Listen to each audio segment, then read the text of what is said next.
Hello everyone. এই গরমে অনেক বাচ্চাদের গলার ভাঁজগুলোতে, হাতের ভাঁজে, পায়ের ভাঁজে আর কুচকিতে কিছু কিছু লাল লাল এরকম র্যাশ দেখতে পাওয়া যায়, যেগুলো অনেক সময় ছুলে গিয়ে যেখানে ঘায়ের তৈরি করে। এই সমস্ত র্যাশগুলোকে বলা হয় ফ্লেক্সুরাল ডার্মাটাইটিস বা অ্যাটোপিক ডার্মাটাইটিস।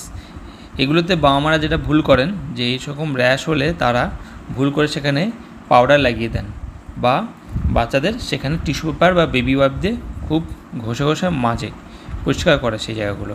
তো ঘষে ঘষে পরিষ্কার করলে সেই জায়গাগুলো উল্টে আরও ক্ষতি হয়। এইগুলো কেন হয়? এই সমস্ত ভাঁজগুলো সাধারণত বাচ্চাদের দেহে থাকলে এই ভাঁজে ভাঁজে ঘাম জমতে শুরু করে। এই গরমে এগুলো বেশি দেখা যায়। তো গরমে যে ভাঁজগুলোতে ঘাম জমে, সেই ঘামগুলো থেকে এরকম ডার্মাটাইটিস বা র্যাশ হয়। তো এর জন্য ট্রিটমেন্ট কী করতে হবে? এর জন্য জায়গাটিকে বারবার পশ্চাৎ চেঞ্জ করে শুকনো রাখতে হবে। 2 নম্বর হচ্ছে নর্মাল কটন কাপড় দিয়ে আলতো করে জায়গাটা মুছে দিতে হবে। আর কিছু করার